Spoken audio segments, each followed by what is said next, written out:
Yeah, making the new IP is, how can I put it? It's just don't do it. It's insane. I mean, it's a very difficult process. You have more questions than you have answers, especially when you come from like you've been making Uncharted 1 and Uncharted 2, just kind of like now like things are going, you just kind of like good momentum, and then suddenly that momentum like just drops, it stops. It's a very challenging process to create a new IP, and you're gonna fail over and over again, but that's what it takes. New IPs are really hard. They're hard because you don't know what's fun yet. You're building new tech, new AI, establishing new characters, new art, all this. You don't get that controller in your hand for like 6 months to a year. You don't know what it is yet. I remember like ages ago coming on the project and what are the infected gonna do? Like, what are they gonna do? They're gonna behave like this. I'm like, okay, we're like trying to imagine what's gonna happen. Fast forward like 4 months, they don't do that at all because it didn't work, right? It's hard mode, right? Like it's game development on expert. There's a big thing about making a game, right? Which is a game has to be fun. You get your first build where everything's working. You got player mechanics. You can walk around the world. You can shoot. You can melee attack people. You've got the AI in there. They're very intelligent, very difficult, and it's totally not fun because they snuck up behind you and murdered you in a second, and there was no way to figure out what was going on. We're making a game, by the way. Hey, James.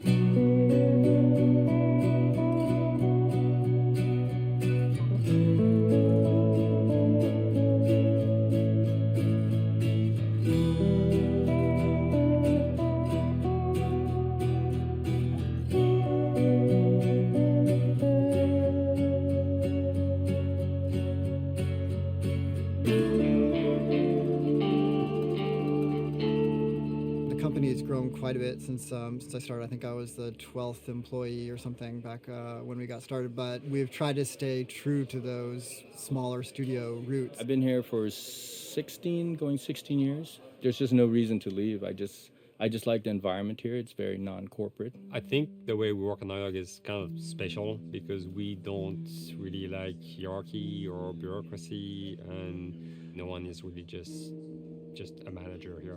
Naughty Dog has a very flat structure. We pretty much all report to the co-presidents and the game directors. I always tell people when we hire them, just like, my job is going to be able to trust you, and that's what I want. I want just to give you something and you go with it, and I know it's going to get done. We believe in iteration, we believe in collaboration, and we believe in the people making the game working directly with each other.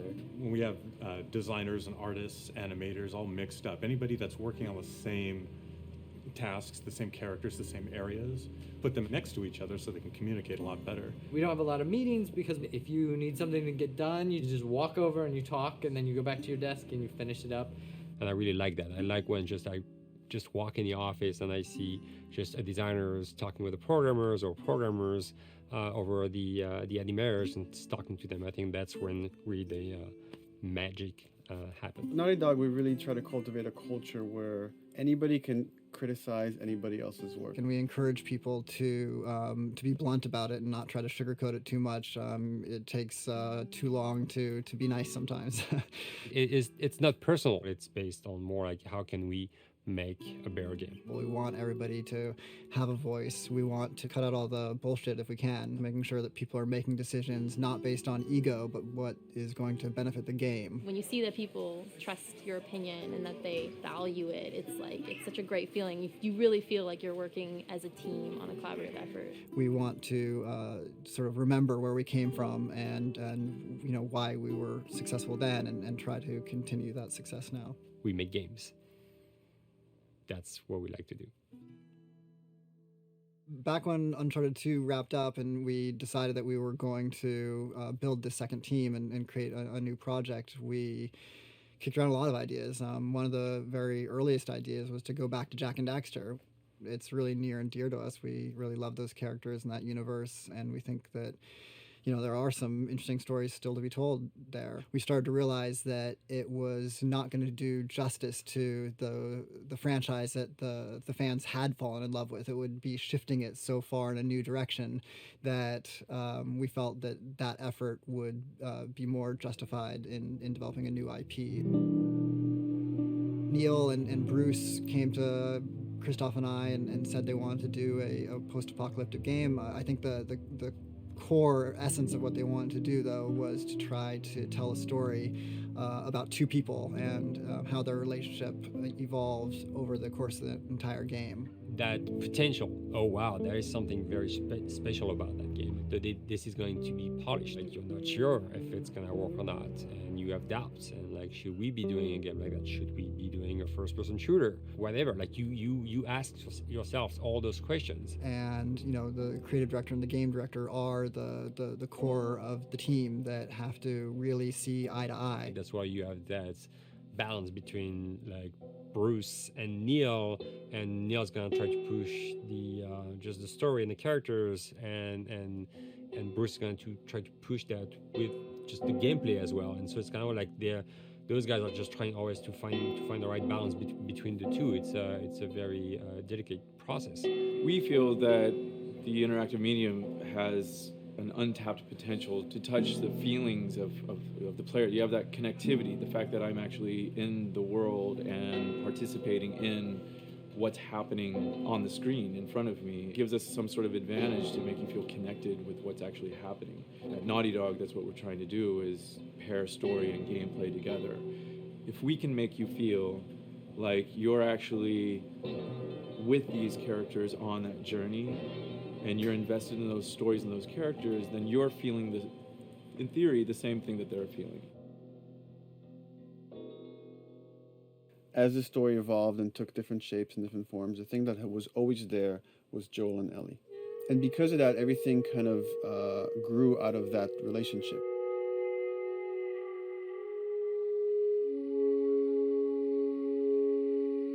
We've seen kind of that role of the anti-hero change, especially over the last 3 to 5 years, to where before it was like the thick-neck mercenary kind of guy.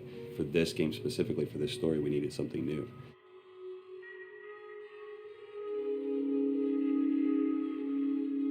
The reason we didn't want to make Ellie Joel's daughter from the get-go is because it wouldn't have anywhere to go. Of course, at that point, he'd be willing to do anything for his daughter, because that is what a dad would do for his daughter. They didn't even know each other at the beginning of the story. Then we start from scratch. It's almost like the player has the same relationship to Ellie as Joel does. And we could take our time to build that relationship between these characters. And if we do it right, then the player will be feeling that same growth that Joel does. And we're kind of mirroring that emotional relationship between the two.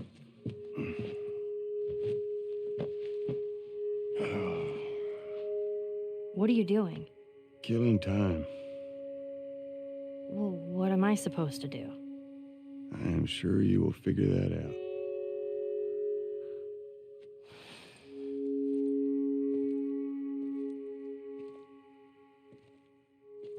Your watch is broken.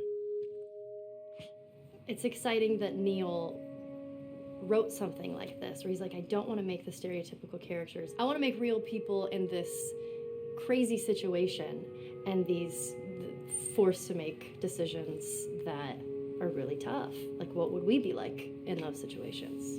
I mean, we weren't consciously trying to pick male or female for characters. You just try to pick characters and just be honest with who they are. It almost doesn't matter, right? Joel's daughter could have been Joel's son. Ellie could have been a boy, and Joel might have been Tess. You could have swapped those roles, and I think the story would have still worked. The focus on female strength, it's so unique. You get to see what's so powerful about a woman through all of these female characters, which makes this game wonderful and unique.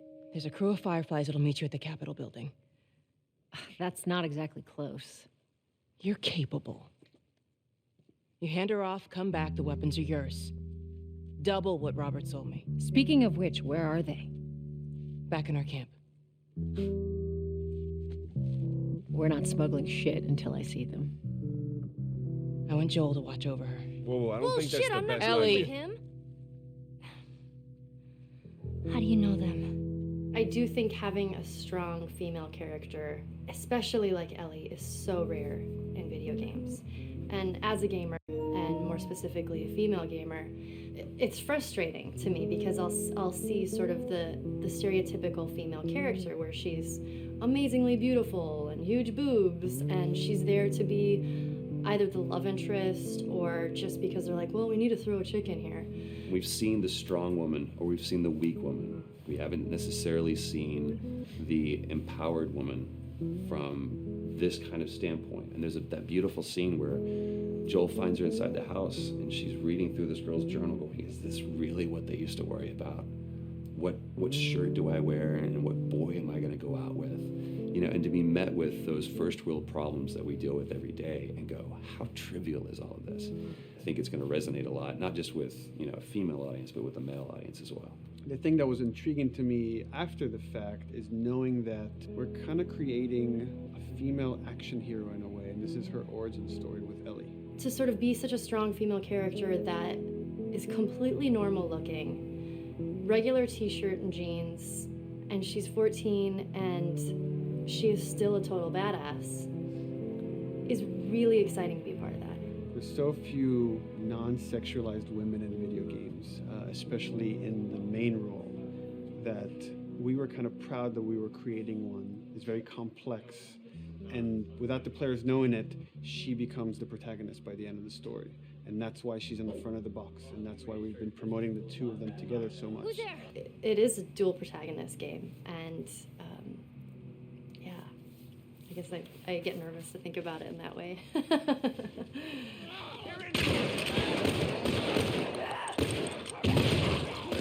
We couldn't talk about it. In fact, in interviews we've been lying about it, saying you never play as Ellie because it was so important for that to be a surprise. Sorry, journalists. Here we go.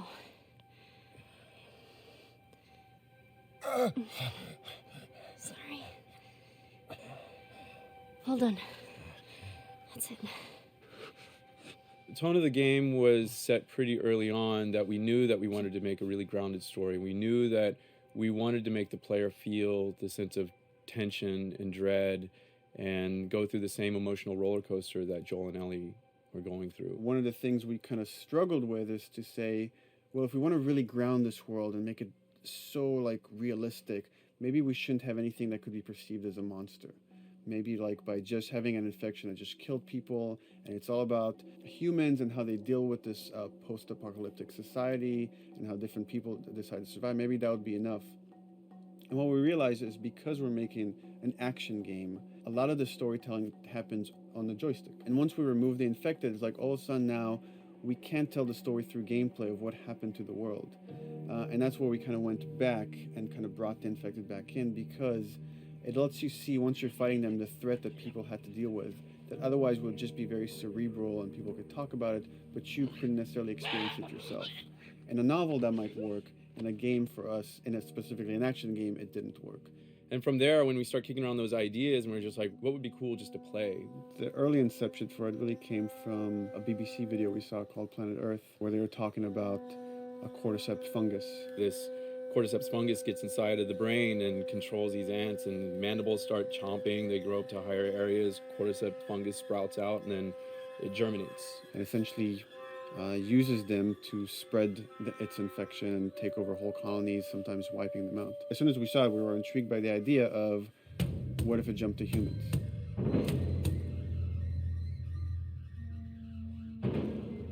So what would happen? How would people react? What would happen to society? As we're trying to develop the look of the infected, we went through so many different iterations, some that looked really alien and subhuman, some that looked just essentially like zombies, and we couldn't find like an original place for them. But one of our artists just did this kind of photo mashup where he took a bunch of images of diseases or images of fungal overgrowth, and he kind of mashed it all together and he threw it on this person. It was a very iterative process, making sure that the fungus felt properly integrated, like it was part of the body, growing out of the body. And not just fungus growing in the head, but it's tearing the face apart, cleft down the middle, this gaping maw of a mouth with the crooked teeth. And it's in great agony as its humanity and its brain is still somewhat functioning. Maybe you still have some human cognitive abilities of thought process back here. This isn't some decaying corpse on the ground. This is a living thing that's going to be coming after you in the world. The fungus is always the focal point. So you can see from a distance, oh, this guy's infected. I can tell straight away. In fungus, they have these beautiful saturated colors, and we really like that conscious of this something so horrific that it's going to like stop at nothing. It's relentless force of death, and yet elements of it are beautiful. It's not just about gore. It's not just about everything about it being scary, because to us it's actually scarier when things on it are somewhat benign or somewhat beautiful. It was evident that we were onto something that was quite a bit different and something that we hadn't really seen before, which was eerily human but very disturbing. And it seemed so creepy and so unique that right away we gravitated towards it, and it's like, this is our base infected. Everything should kind of come out of this look.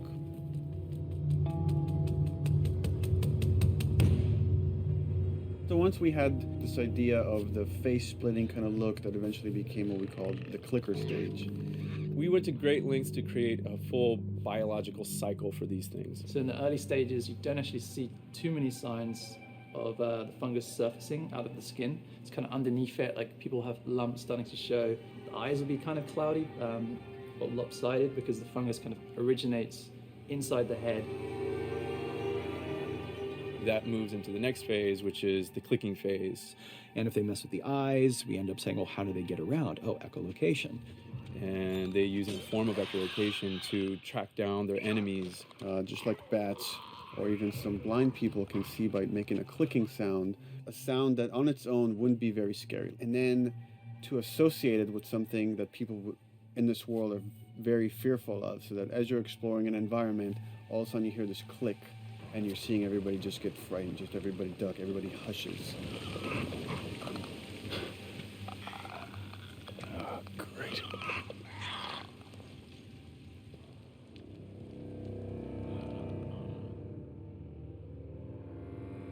The bloater is the most severe of the stages.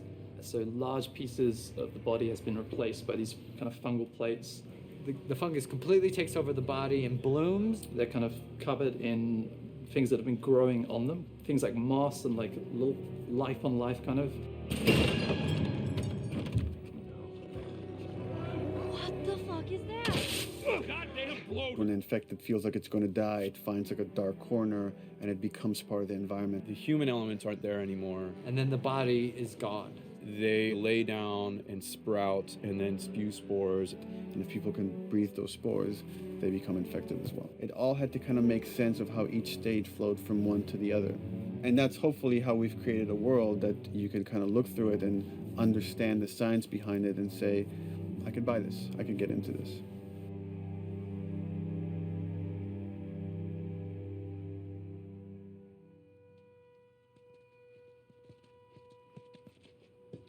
Mandatory evacuation. Evacuate to where? What do you think?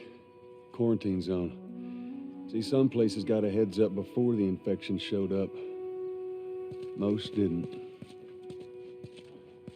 Over the course of Joel and Ellie's journey through this game across America, you find all these different societies, all these different enclaves, and you get to see how do they deal with the infected. Without the manifestation of this infection, you can't have these people making those interesting choices.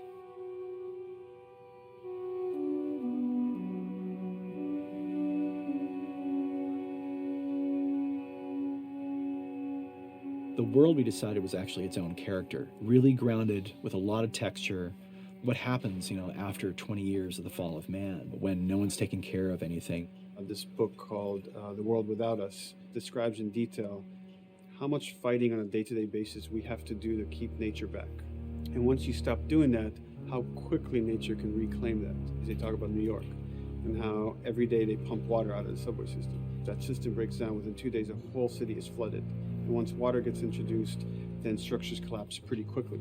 Trees will sprout, and wind will carry those seeds over, and gutters get clogged. And then when it rains, water fills up, and then pretty soon you have vegetation growing over there. And once you have vegetation, concrete breaks pretty easily for when there's a tree and roots breaking through that. Even some of the stuff we did on Uncharted, exploration of how temples were ruined. What if you took those ideas and put them in Pittsburgh or Boston? And obviously right when that happened, you can imagine that being pretty terrible to look at. But you think about 20 years later, and with rainwater filling up those sinkholes and then those becoming like little marshes with lily pads in them. We had this wonderful piece of concept art we developed really early on, and there are all of these wild animals that have escaped from a zoo and over the past 20 years have bred, and now they have herds roaming these things. And that's something that tells you that life goes on and this world is worth saving.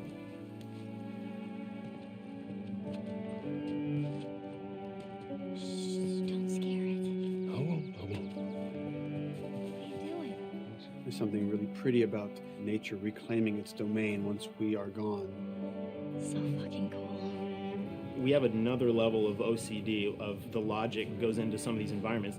Water damage seeps in, and then that creates some little moss growing on the floor, or a tree radiates energy from its base, and that over time starts to melt the snow around it. And that's the reason why you'd see those little rings of leaves showing through in the snow. That gives it that extra, believability. This is pitch art. I'll try to start with an idea that conveys sort of the feel of the environment. Something like this, very brushstrokey, very painterly. You can see not a lot of detail, just energy and conveying a mood.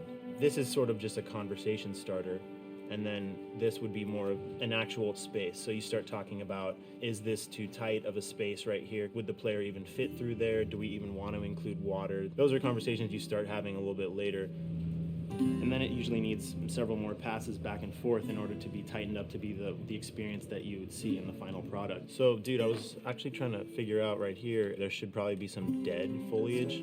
It might be cool to see some of the dead stuff around the edges of the green, or like even spilling out into the street. Maybe what we do is, in some of these areas, we use it as like a transition from the actual concrete to the side of the building. So like they're almost sitting on top of a bed of dead foliage, like that really rich kind of like orangey brown color. Sienna or something would be nice.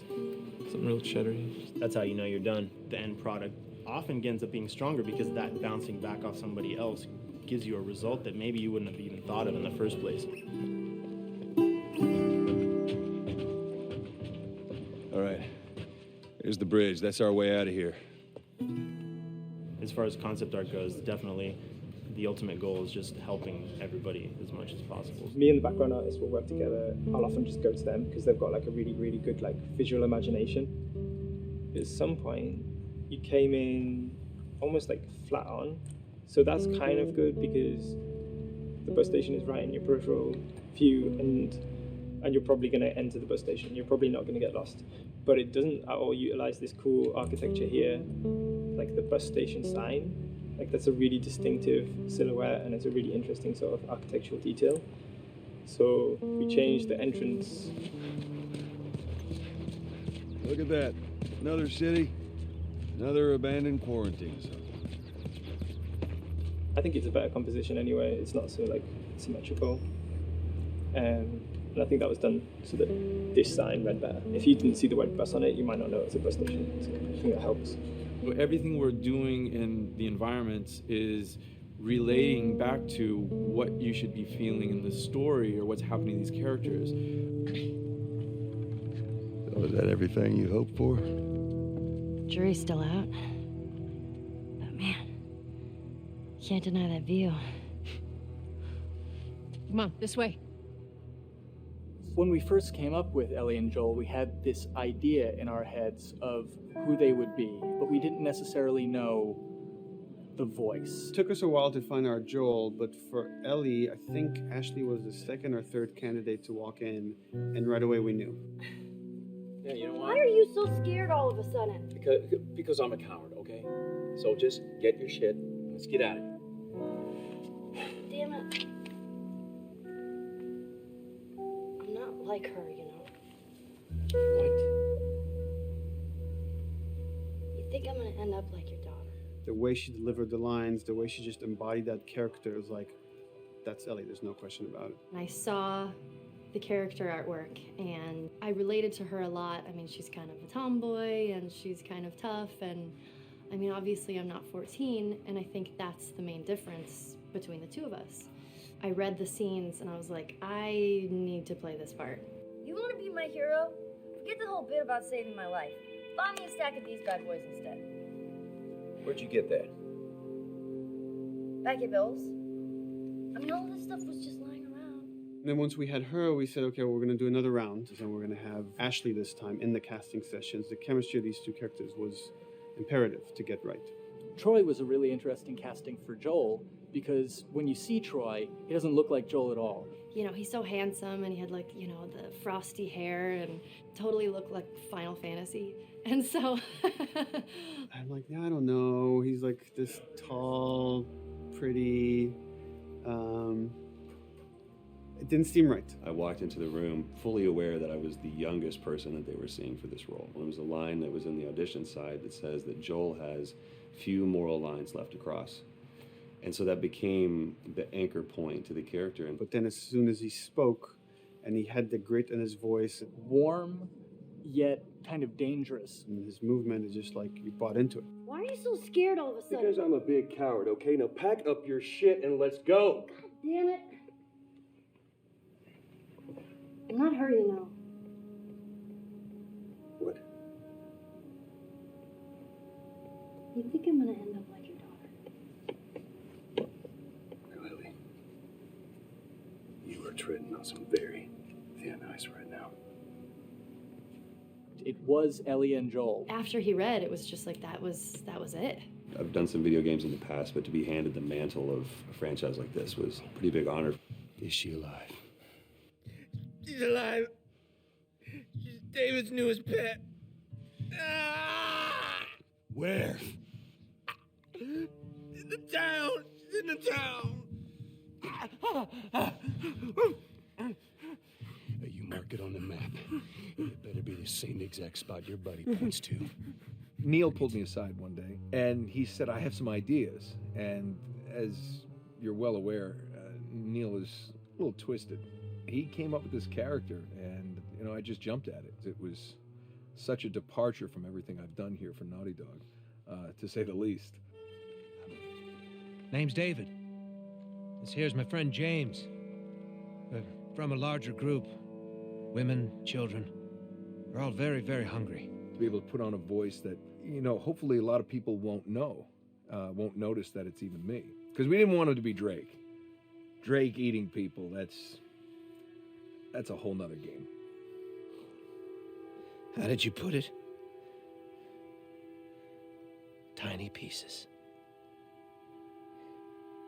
See you tomorrow, Ellie. You know, certain voices that I can do wouldn't fit the David's artwork, but he showed me the art, and I said maybe it's something like this, where everything's, you know, it's very quiet, and just, you know, he's not really sure, and the voice can break a little. And he just looked, he goes, yeah, that's it. So I'd love to tell you, we hashed it over and we talked. No, it just, I looked at the picture and I tried something. He said, yeah. A few weeks back, I sent a group of men out a nearby town to look for food. Only a few came back. And turns out that the others had been slaughtered by a crazy man. And get this, he was with a little girl. You see, everything happens for a reason.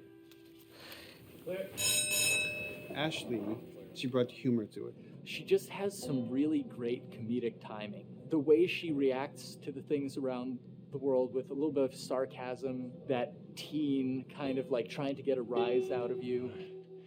Now watch your step as you're going out, because it's going to be a little...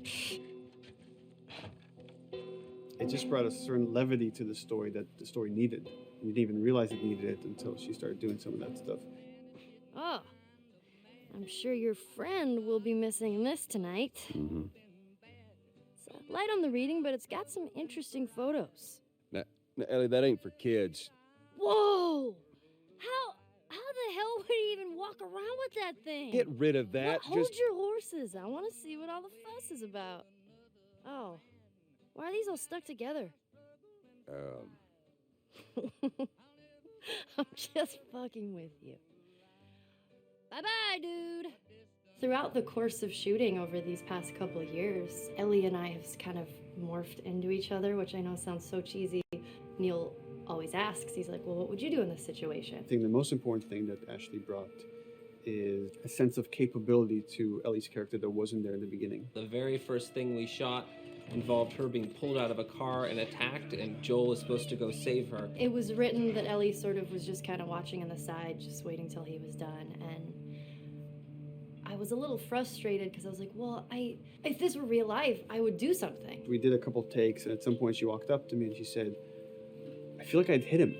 So we added in a part, like, you know, right there off the bat, she's not just this damsel in distress. Right there, she wanted to fight back from her very first day of shooting. We didn't have it right initially. She needs to be more capable than initially we thought she would be, and actually that made us go back and rethink combat and rethink a lot of the areas in the game, and now she was going to take a much more active part.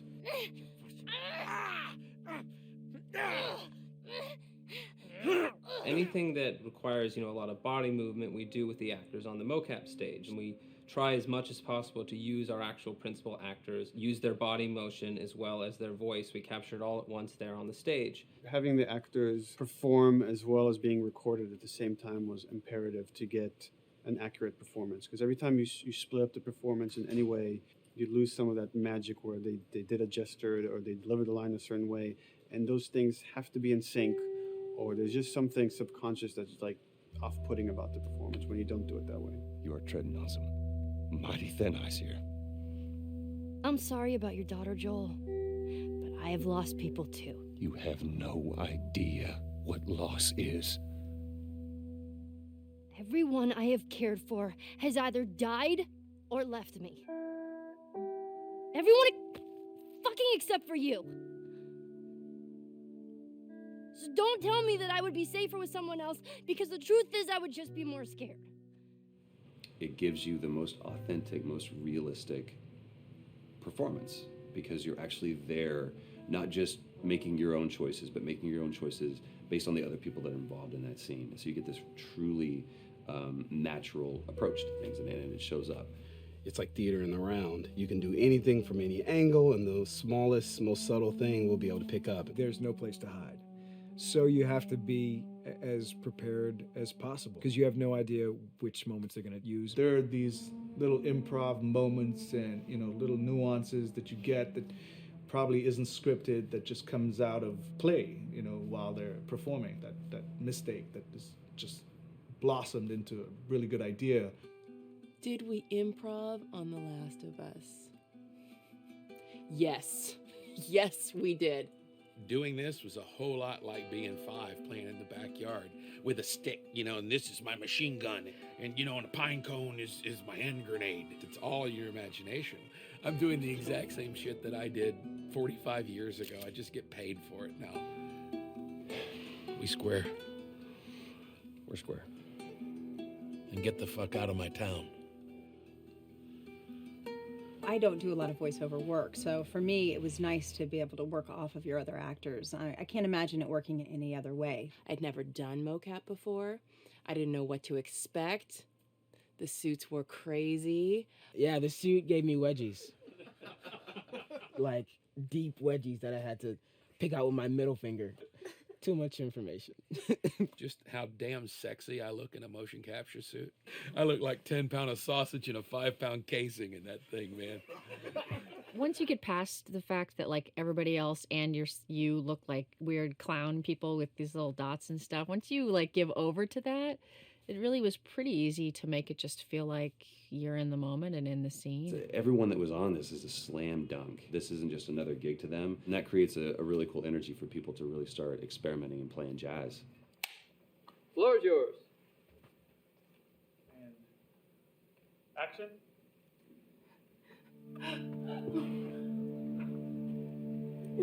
Get the fuck off! Hey! Oh, let her go.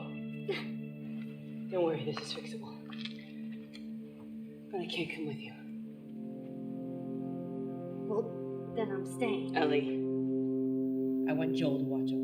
Oh, no. Bullshit, Absolutely. Ellie. She's going to. I could just take her to the North Tunnel and wait for me there. Jesus Christ. Just cargo, Joel. How do you know them? the scene out until it has a good feel, and then we pass it off to animation to clean it up. Real life motions don't necessarily always translate into gameplay. There's something that's usually missing, so we have to, maybe enhance the gesture or enhance the shoulder movements or a breath that you want to be able to feel, but you don't really see it, so you can't really feel it unless you see it. Is everything all right? Yeah, everything's fine. I could have him lean in here a little bit more, like this, take his hand down. When they're on stage, they don't necessarily have windows, so that weight of like really pushing and leaning in, it's something that we would have to accentuate. Give him a little bit more weight on that turn, or put his head down a little bit more. There's a lot of dialogue that gets said between the two characters. We have to bring that alive through animation, and we have what we're using as gestures. Why would they mow down all these people?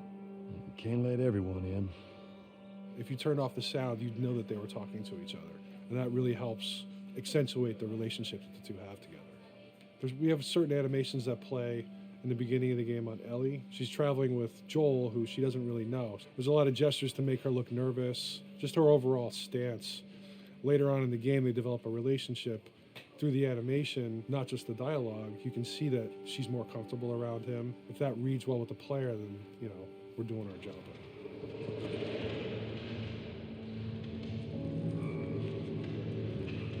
We want her to look scared when she gets a gun. We want her to look scared of the gun.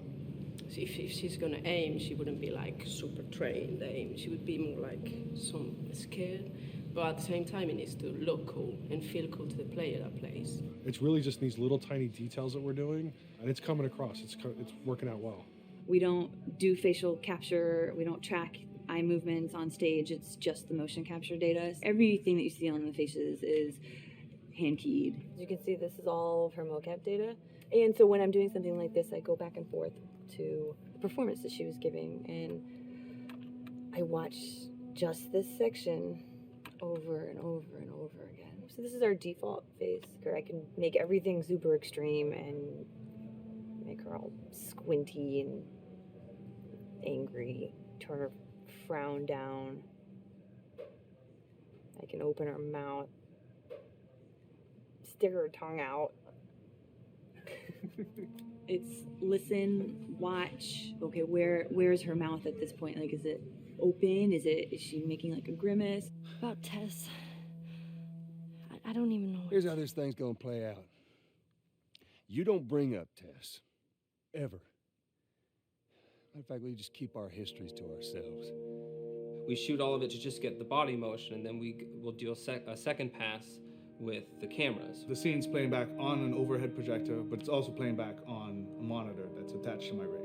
Sean and I would go to the stage and motion capture the camera filming the scene, and so he would get a whole wide shot, a whole close-up for the whole scene. You can change your lenses, you can use your standard 35, 85, 50s, whatever, all that sort of live action camera cinematography, you can apply it on stage.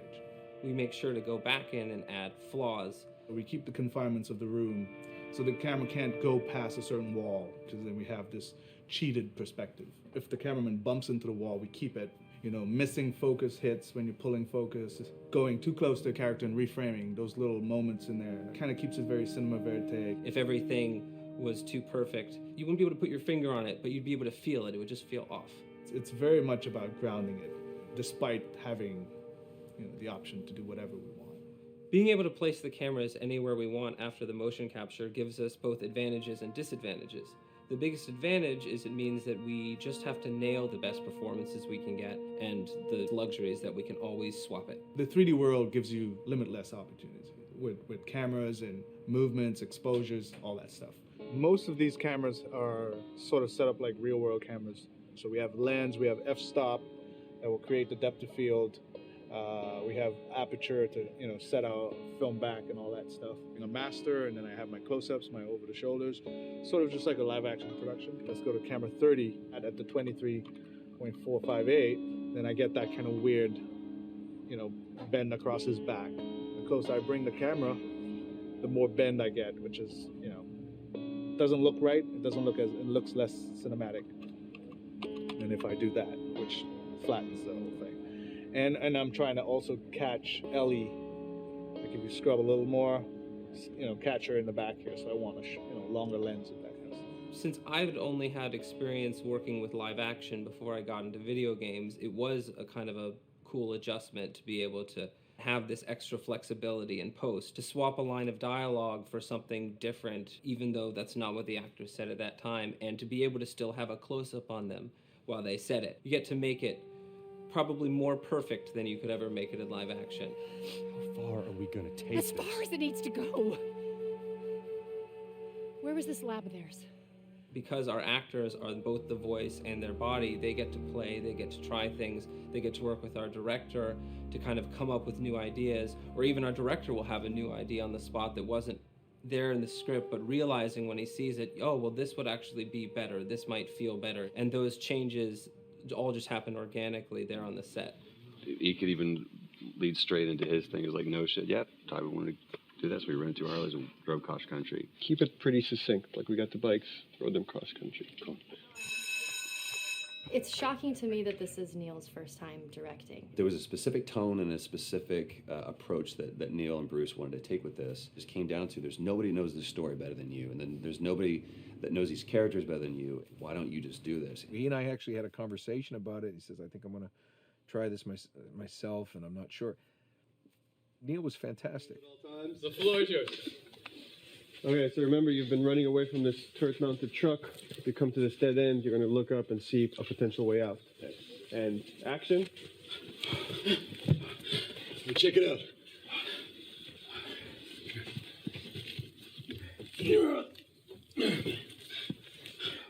I mean, his writing is honest, and it's dangerous, and it's natural. And I love his economy of words. He doesn't hit everything on the nose, so it leaves it open for you to interpret and bring some nuances and things like that. The entire process is collaborative, but really it's led by Neil's willingness to change and flow and decide something doesn't work, fix it right there in the moment. And it is something that's very foreign to the way that TV and film is done now, where everything has been micromanaged by the time you get it to the table read, and no one wants you to change anything, and everything's very precious and has been rewritten with notes from 20 people in suits, and you can't do that just anywhere in entertainment these days. Yeah, I want to make sure. I think I swung too far over to this way, and now it's a little bit of making jokes about it, and I need to bring it back to center a little bit. There's one scene in the game where we see Joel not as a ruthless survivor, but as a father. I knew from the very beginning that he was going to lose his daughter, and I just told Neil, it's like, when that day comes for us to shoot that, I need a heads up. About a week before, he said, it's time, we're going to do that scene. I was like, okay, because I knew that I was going to have to go to this place that you don't really want to go to as an actor. You want to find some aspect of reality that you can empathetically draw from, Troy and I were both kind of just like walking around for a while and just kind of getting into the zone, and well, my grandpa died when I was 8. He was like my dad, and so that's always what I use to get into that place. I started recalling all those memories and starting pulling up all those feelings, and they're just right underneath the surface. When I walked back in, everyone realized that something was different. They kind of like calmed down, You could feel the energy just like drop a little bit more. It was brutal. I lose my shit. I mean, just completely break down. Don't do this, please, God, no. Oh, God, no.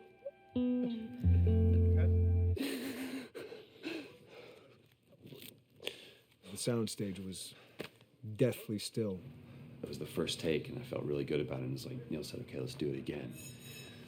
And so you do it again, and automatically you feel like you're manufacturing because you're trying to go back to that place, and you're in that actor nightmare of trying to get back to that reality. And we go through it again in 5th and 6th and 7th take, and I'm just exhausted. I'm crying between takes, and I'm looking at Neil going, this is really, really hard. And finally, after like the 8th or 9th take, he said, all right, I think we got it. I was like, oh, thank God. And I went outside, and I was just jacked up for the rest of the day. Just a wreck emotionally. But we got it. Then 2 weeks later, he calls me. And he says, so we need to reshoot a scene. I'm like, cool, what scene are we doing? And he just looks at me. I said, dude, don't do this to me. And you can either at that moment throw your hands up in the air and say, fuck this, and walk away. Or you can say, okay, this is an opportunity to get it more right. I'm like, okay, all right. If you don't think you got it, I'm going to show you that you got it. We've got it in the can. And so we go through it again, and it just feels fake, feels artificial. And Neil goes, go through it again. We start doing it again. And I'm getting madder and madder with each take. And finally, about the fourth take, Neil comes over to me, and I love him so much. He goes, so I'm picking up on some resistance. I was like, you're damn right you're picking up on some resistance. We've got this in the can already, and we're just wasting our time, and we're wasting all this effort and energy. And then he started talking me through the scene. And he's like, what I need you to do is I need you to just strip yourself of all these ideas, and I need you to hit this beat, and this beat, and this beat, and this beat, which just makes it sound so mechanical, and it's such an emotional scene. So we start going through it, and literally I am mindlessly doing these things at this point. Okay? I know it hurts, baby. I know. So I'm gonna lift you up. I'm gonna lift you up. I'm gonna get you over here. Come on, baby. Come on, work with me, please. God, baby. Sarah. Sarah! Don't do this to me, baby. Don't do this to me, baby. Come on. And he stops, he goes, now we got it. And I realized that the reason why I wanted that first take to work was because I wanted everyone to look at me and go, wow, what an actor. And that's not what the scene needed. Those moments where you just have to sort of calm your ego down and just go back and do your work. That scene actually works, not because of me, but in spite of me. And that really is the marker and definition of working with a truly good director. There are many like it, but this one is yours. Why don't you have a seat?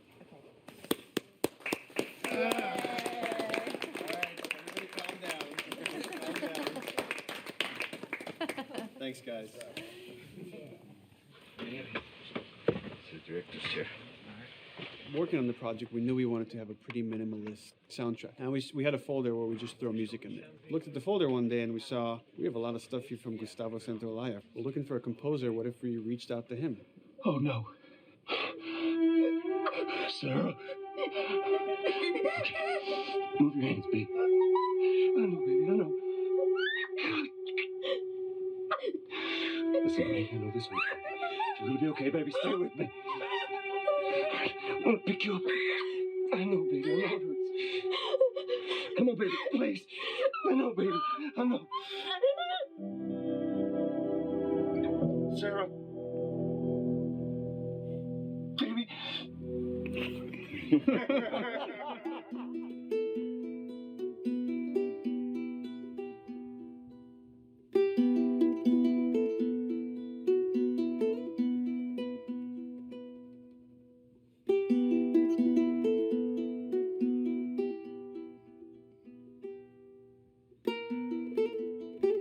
My life has been and still is kind of like a road movie. I grew up in Argentina. I came to the United States in 1978 because we had a horrible political situation in Argentina. We had a military dictatorship where 30,000 people disappeared at the hands of the government and many other more were tortured, and I was blacklisted. It was just impossible for me to keep on living there. I've been jailed many times since I was probably 15 years old just because I had long hair and I play an electric guitar. So I had to embark on this trip.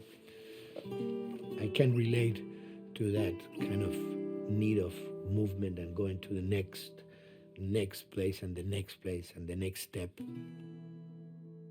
I'm always attracted to the possibility of getting involved with a project from the very beginning. I like to work from the script and talking to the director. It's never been, oh, give me a piece like this or give me a music that's this. It's just been very high level. Here's what the story's about. Here are the themes. Go write some stuff. Since I don't know how to really read or write music, the way I produce music is actually recording it. So I like to come early in the projects, and I did in The Last of Us.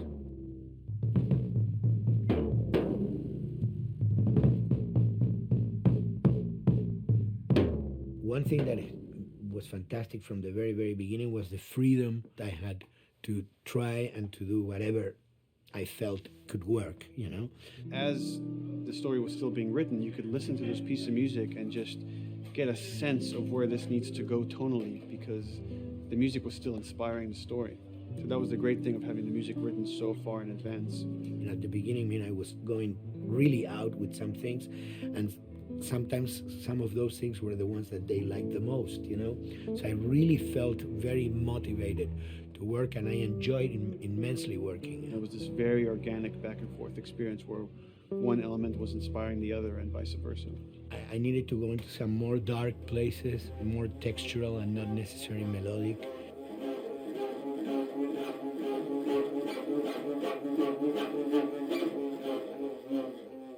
I'm always trying to sort of push myself into playing instruments that I don't know how to play. There's an element of danger and innocence. Lennon once said, you know, give me a tuba and I will be able to do I'm an artist. I should be able to do something. I like to put myself in that situation.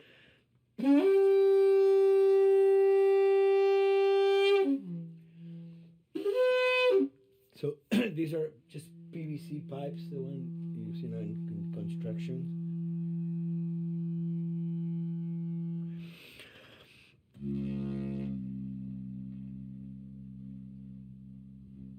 Or instruments that I know, kind of twist them. From the concept of the prepared piano, you know, I mean, I've worked with prepared guitar to stick things into the guitar and things like that. And also in The Last of Us in particular, I work with a detuned guitar. So I really tune the guitar extremely low. And the result is, you know, strings that are very loose and will produce not only sound, but produce noise.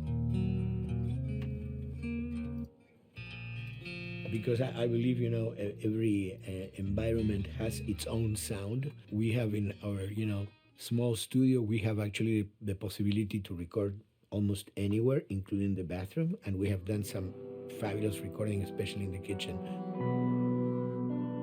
When you score to picture, which is something that I don't do, then you know what you're going to expect. But when you provide people with music, like I've done in all the films that I've done, and then you see it, how the director decided to use that, you know, in what particular way he uses or where they edit it. It's always fascinating to me. I watch a scene and I'm going, you know, it's fantastic how they use this piece. I would have never, of all the music that I've done, probably I would have never used this piece there, but it works, you know, great. So I like that feeling of a collaboration.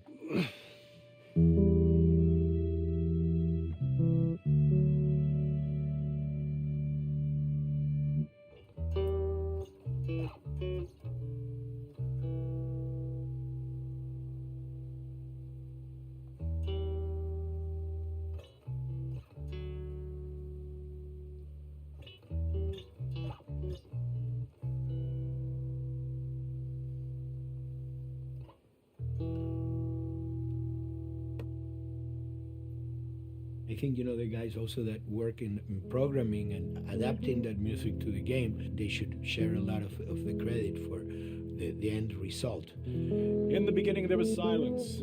Yes. Then they hired sound designers. Then they regretted that decision.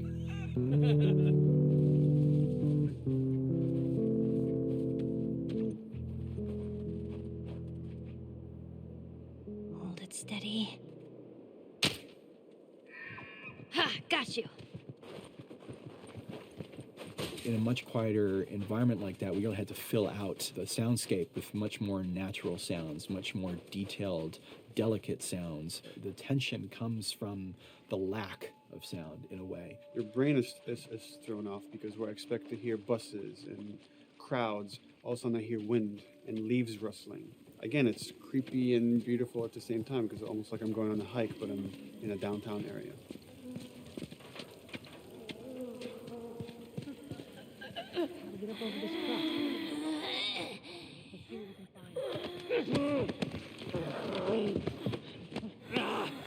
To Neil, I mean, we were going through the iterations, so he just did not want, like, yells and screeches and what do you call, like, you know, kind of witchy qualities, like cackling witch. He didn't want anything like that. It was a little bit of a head scratcher to figure out, okay, how do we make it sound human but not human? Yeah. We really did not want to use any animals. We wanted these all to be human. Derek and I basically decided to hire a couple of voice actors who did some interesting work vocally to come see if they could come up with something. And we worked with this girl, Misty Lee. She started giving us these really great screeches.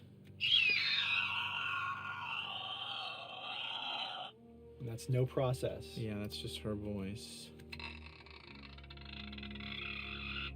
And it started going into this little click.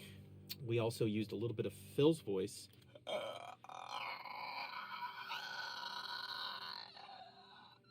We'd combine that also with an occasional, Derek.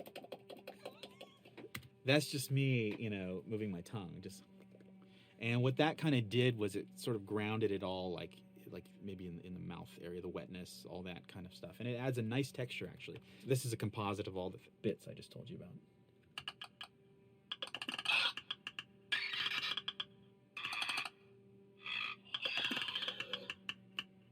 Sounds like a Snapple bottle. Oh, the lid? Like the lid, yeah. Hey, that's a good idea. Fuck, where were you guys like months ago? Why did we think of that? Why did we think of that?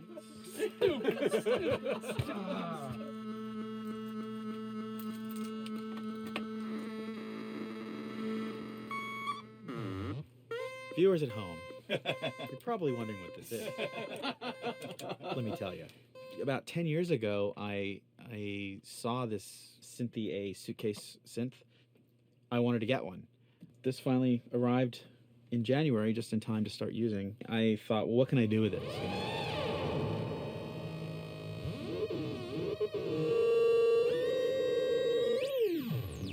In Lakeside, there's a whiteout that happens, and this thing has a noise generator, which gives really convincing wind sound.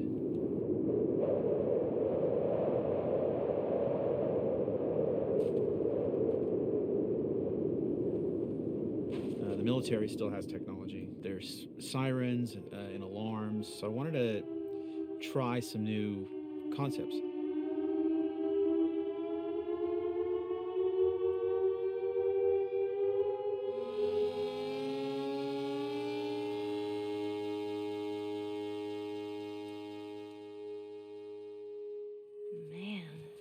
What? Nothing, it's just... I've never seen anything like this, that's all. You mean the woods? Yeah. Never walked through the woods. It's kind of cool.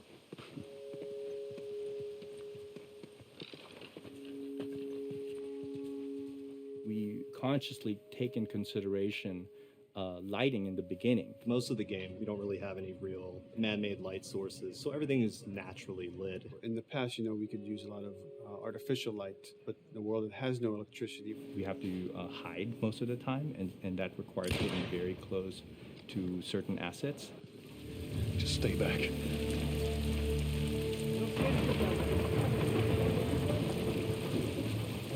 Otherwise, can't. Detail's expensive, and if you build up too much of it, you end up running into technical problems, right? Your engine slows down. When the frame rate goes down, everyone can bring up the profiling tools and see which parts of the frame actually cause the drop of the frame rate.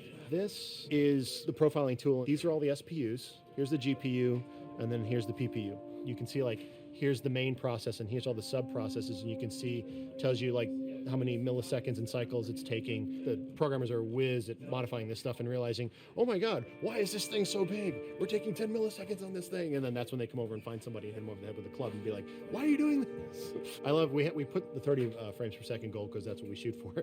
Someone nicely put the 60 frames per second goal. It's like, yeah, we're not gonna hit that.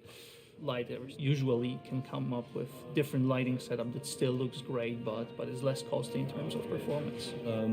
Did you talk to the character artist about her hand? So her face is getting a lot of spec, but then her arm is just like bone dry. You think something we can tweak in shader? We'll have to send back to character team Michael to take a look. I can play with the lights and see if that creates more like spec. Yeah. I've never ever focused so much on lighting and how much sensitivity there is to that here. One of the first lighting scenarios I had to do was like 7 a.m. like overcast. And I'd like wake up early and like take photos with my phone. What color are the shadows, what color is the light? It is a master's course unto itself of how to deal with ambient lighting because I've never had to use it so much. Man, this is kind of sad. What is? All this music that's just sitting here. No one's around to listen to it. I don't know. It doesn't seem right. All the characters cast soft shadows onto the environment. Even when there is no direct sunlight or no direct light sources, we still have nice fuzzy shadows. When you're walking down the hallway and you see your soft shadow goes along with you projecting on the wall on the environment, that make everything look real.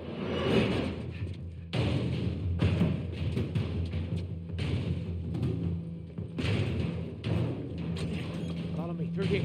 Okay. The flashlight brought a whole new spin on it. So some of the environments end up being really, really dark, and you need the flashlight to get around. Give me a hand. We want to have the environment be really dark, but also at the same time have colorful surfaces that are sort of hidden, so when a flashlight hits one of those, it bounces off onto the ceiling. If you shine a light on a red wall, it will bounce the red lighting on the whole environment. And it's very difficult to do, very expensive, but we did it. Everything should have a bounce lighting. Otherwise, the world is gonna feel dry and unrealistic.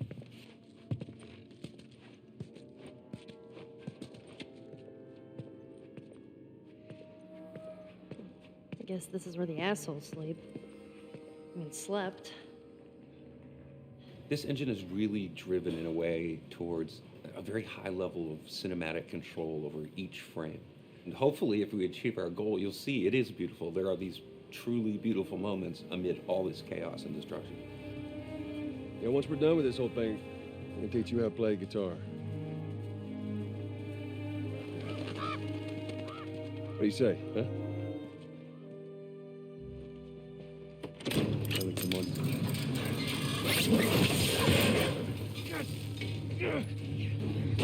I got you. Damn it, Bill. What just happened? One of Bill's stupid traps. There, that freezer looks like that's a counterweight. Okay. The story really dictates sort of the arc of the overall pacing. Storytelling would always want to be subtle. They would always want to keep the world grounded in reality. But gameplay has requirements where the player needs to see this thing. The player needs to immediately know that the enemy is attacking, that this room is dangerous, that this room is a puzzle that you have to solve. What are the things that we can do on the joystick to make you feel the same way that these characters are going to feel when we get to this next pinch point in the story? There's a turn in a scene that we need these characters to take, and we need you to feel it or understand that, and that means you have to play it. Sailed! Oh, thank God. Keep running. Doorway, over there. Run!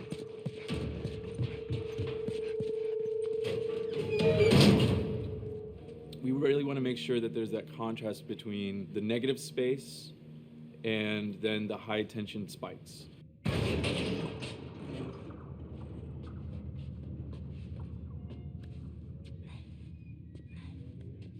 A lot of times we won't play music, or we'll play very minimal music just to let you know kind of the state, whether you're still in stealth or combat has broken out. Hearing someone's footsteps or hearing a person breathing on the other side of the door has so much tension to it.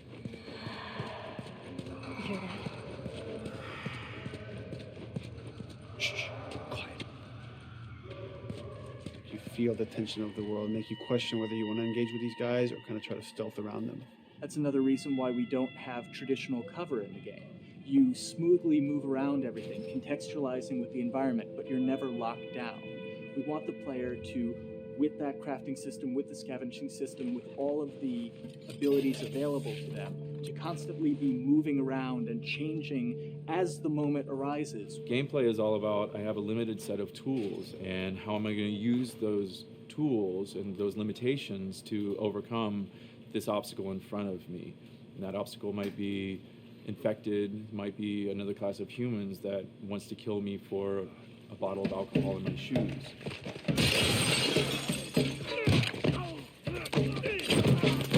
It was important for us that we don't underplay the violence, because then the threat doesn't seem as real.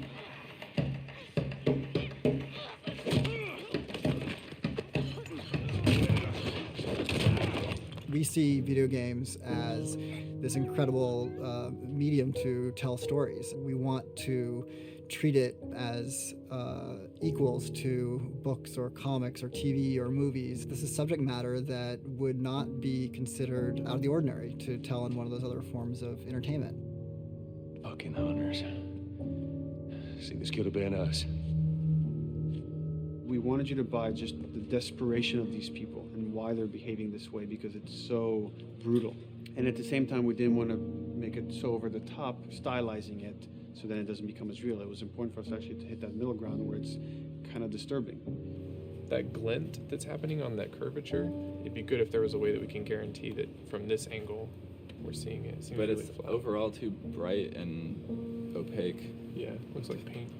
Yeah, see, the blood on the ground works really well. It's something about the other shader is messed up in this environment. We got to fix that to unify the look. Shouldn't make you giggle or laugh or any of that. You should be kind of appalled by what you have to do, but you understand why you're doing it. You want to feel each hit. You want to feel each concussive strike. Lives are at stake. We want a death animation to have impactful performance, not just have a guy keel over in a ragdoll. In real life, a guy hitting a guy takes a half a second, but in the game world, you want that to be as instantaneous as possible. I live my whole life in this very ugly test level. I basically just fight dudes in here all the time.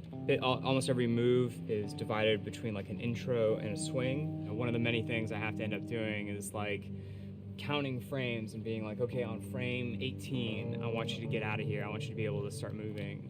Every hit reaction that an NPC plays, they are not necessarily in the correct pose. When you strike them the next time, we just pop them with a 0 frame animation change, which is usually kind of a no-no, you know what I mean? Normally you want characters to blend smoothly and realistically into animations. But what we found is that you can cover that pop up with a heavy impact. They can go from almost any pose into the pose that the impact starts from, and your eye just covers up the transition for you. So if you throw a brick at a guy, it puts him in this like kind of staggering stun state.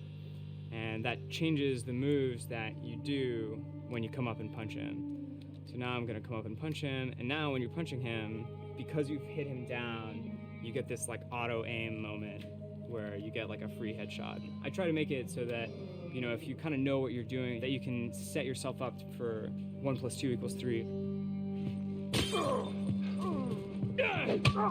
Right here! Memory on a console is a very precious resource. All of Joel's animations with every weapon, all the NPC animations, the stealth kills, you know, all of that stuff happening need to fit within a 4 meg to 5 meg memory footprint. This is a list of everything that's loaded in game and how much memory it's taking, because memory is our most precious resource right now. So we have a level, we call it the bookstore, it's in Hunter City, and this is a zone, for example. So when I set an AI to this zone, he will never leave its boundaries. I want guys to guard this exit where you have to go through, so I'll zone a couple guys around there to make sure that they, you know, they can fight you and use all this cover, but they want to stay around this door.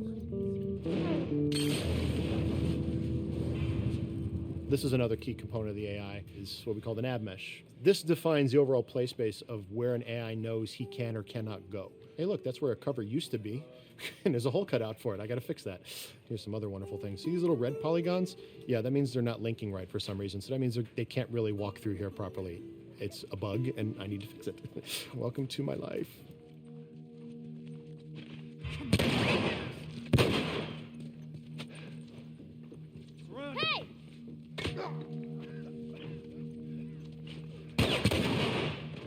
If you look at a lot of games, NPCs are usually only alive for, you know, a few seconds before the player ends up shooting them and then they're dead.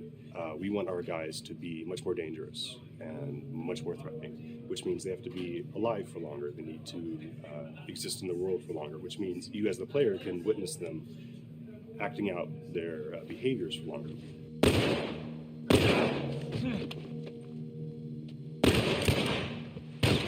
So we've been working really hard on our AI systems. Back of the box, biggest bullet is going to be like AI. So we tried a number of different prototypes with the buddies, including having Ellie be super independent of you. She would try to flank the enemies, get behind them, or get between you and them. And a lot of times those decisions should surprise you, just like a real person, a real character would surprise you. And we discovered after many different prototypes, the best thing for her to do generally is to stay very near you. You need the exploration, you need the scavenging, you need something to say like, okay, if we just crank it to 11 the whole time, then it's pinned up there and there's no time to breathe, no time to assess or analyze, and no time to really contrast. There's no way of shifting the pacing.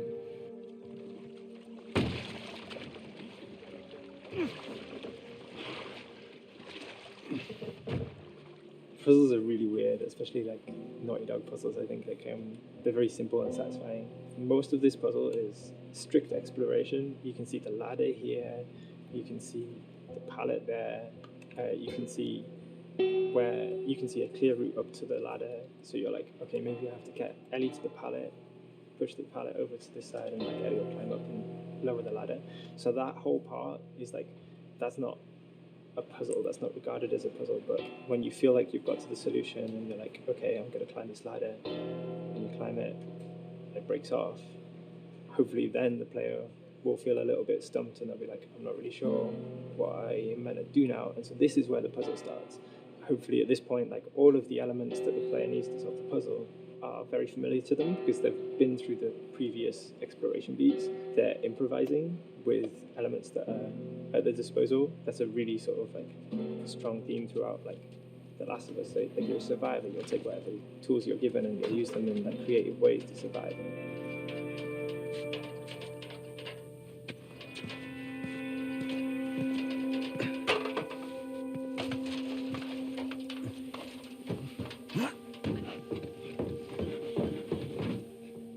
We set out to create something kind of new to Naughty Dog, this crafting system. Our lead designer, Jacob Minkoff, he got this book of like the survivalist handbook and homemade munitions and all sorts of funny stuff. Just start reading about, okay, if I was just wandering around in a collapsed society, this world, what stuff that seems like I could find? Alcohol and sugar, you know, if you want to make a smoke bomb. It's difficult to balance the right amount of resources against what you think the player's going to need and making sure that the player feels like they're getting just enough to survive, but not too much that they feel like they're a powerhouse.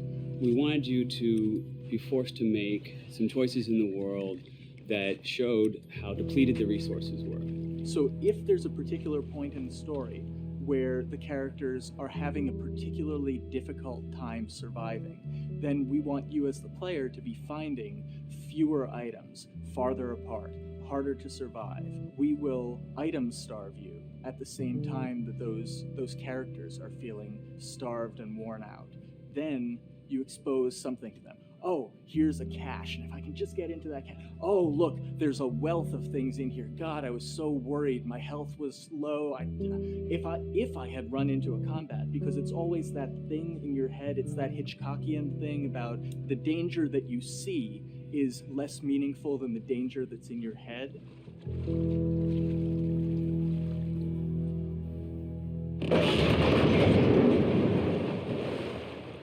When we're designing the levels, you know, it's nice to have the stuff that we know people are going to encounter. You know, we kind of call this some of the critical path stuff. These are the things that 9 out of 10 players are going to find. They're right in the way. It's where you have to go. And then whenever designing a level, you want to have that little nook and cranny, right? You want to reward the player being like, oh, you went over here.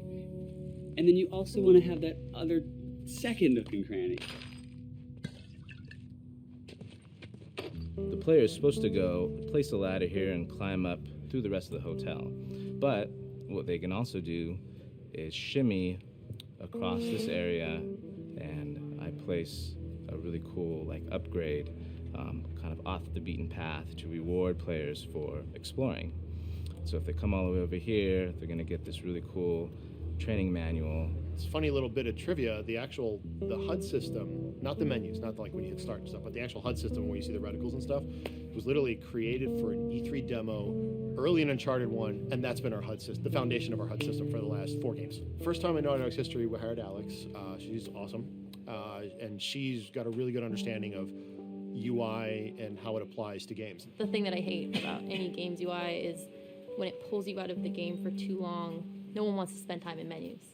Nobody loves UI, if we're being honest. Like, weapon slotting has probably gone through more iterations than any other system. The stuff that we finally ended up implementing, you press select, you get into this menu, then you D-pad left and right through the slots, and then D-pad up and down will change the weapon, and then just, you don't have to press X or anything, you just select out of it. When you're still, like Joel is here, that's fine, but then as soon as you get into an actual situation, so I'm gonna go over here and cause some trouble. Okay, so here they come, oh god. All right, so now I'm out of ammo. Now I need to like get back in that menu. I have to like run away from them, get into the menu, get out of it. And it ends up feeling like super clunky. Like again, okay, I'm out of ammo again. Get out of here. I need to take out one of my other long guns. And now Bill's in trouble. Bill's in trouble over here. And I've got to like I'm in a menu now and it's like, oh shit, whoever designed this UI is so bad. Like, what were they thinking? Bill's gonna die. In theory, it worked, but then in practice, it felt a little clunky. We wanted it to be the absolute minimum amount of button presses. You don't say to yourself, oh, I'm never going to be able to do this in time, so I'm just going to give up.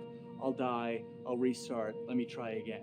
You want to always make the player feel that there is a way to survive. They can just do this fast enough. And like what's gonna go in now, if you just left, right, D-pad through this stuff, you swap out your guns, like between long gun and short gun. If you're now on this gun and you were to hold X to pick your gun. So it all happens within the same system that you're using to slot the weapons. The first iteration that I did on that was awful. It just took way too long to get in. It was just a mess. QA was so upset at me like all the time. I'm sure they hate me now because of that system.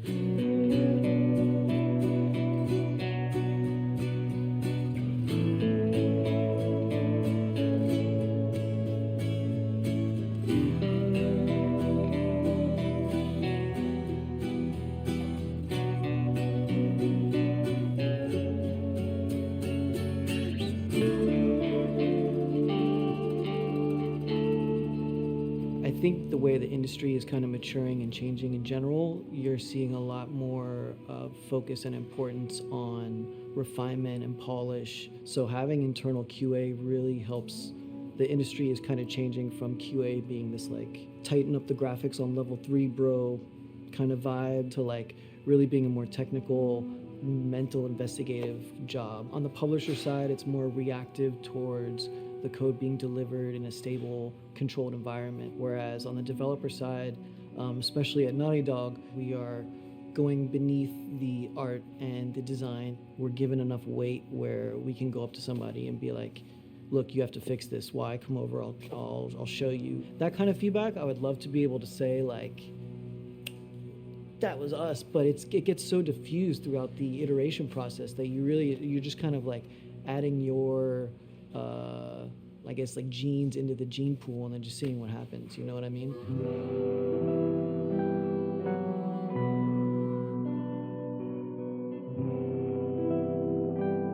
Everyone's working all the time now. But like I told people, like 7 weeks and then you can have tons of time off, enjoy the sun, you know? But for now, it's like, this is it for everybody.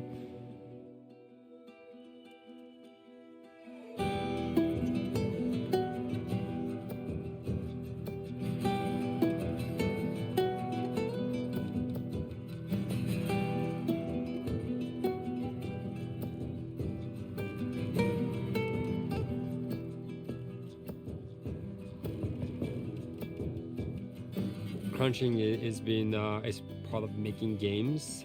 I feel it's human nature, right? If I'm gonna have a guest at home that's gonna come for a couple of weeks, I'm probably gonna clean their room just the day before they arrive, right? And I think it's the same thing. It's just like everything comes together at the end.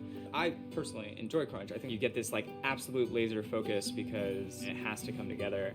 There's a camaraderie that also comes There's a together, camaraderie, totally, yeah. The vibe is everywhere, you know what I mean? Everyone's kind of like giving it 150% at this point. We're getting there, right? You start to get these glimmers, and I don't think anyone who doesn't make games realizes how late in the process you get those glimmers. 1 week before we shipped that press demo, we're all like, this kind of sucks. What's going on here? It's like, we need to dig down and find this. And in 1 week, like 1 week, the fun came together. Like you're shooting at a guy and then somebody flanks you and you hit him and you avoid the other guy who's shooting you, and then you flank and go behind cover and you're like, oh, that 5 seconds in that 15-hour game was really, really fun. How do we make that 5 seconds happen thousands more times? My favorite video game is making video games. It is as challenging and as complex and as interesting. If we had to like try all the things that didn't work, what's hard about Crunch? It's like marching through that swamp of it not working. I mean, nothing's ever really final because you can always make something better, always. So we're constantly changing and constantly reiterating and trying to make it better and better and better, pretty much until we ship. As an artist, you're never really happy with your work. You could be given like 100 years to work on something, you'll still find things to nitpick and things to fix. Yeah, you can work on the game for 10 years and you'll still be crunching at the end. So it's like, okay. All of a sudden, it's like getting ready one morning in the shower, and I was just like, oh yeah, I'm about to ship another title, and this is going to be a really good title. And it gets you excited, and you're like, all right. Do I think the game's gonna be good? Yeah, it's gonna be awesome. I think it was good a little while ago, and now we're gonna make it Extra kind of good. amazing. Yeah. What it will take to get there in these next 5 weeks, it's gonna be a lot. I'm excited. I have faith.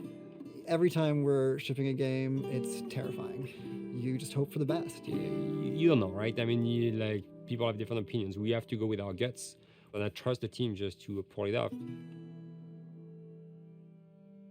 This, hands down, is the hardest, most challenging thing I've ever done. We sweat a lot, and we worked a lot, and we all went home tired, you know? But I think that's you're gonna see that on the screen. I think that's gonna pay off. Ellie? Ellie? What? The ladder. Come on.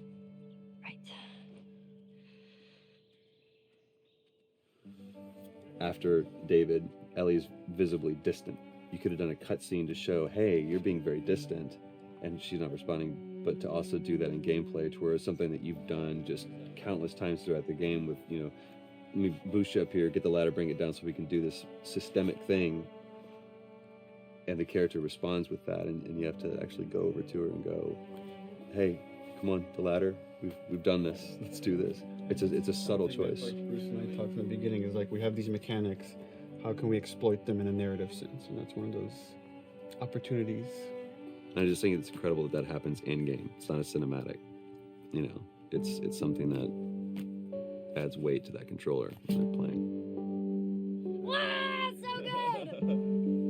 Let's go eat. Let's go eat.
Si te gustó el video, no te olvides de suscribirte al canal. Y si ya estás suscrito, no te olvides de picarle a la campanita de notificaciones para que te llegue una notificación cada vez que yo suba un nuevo video.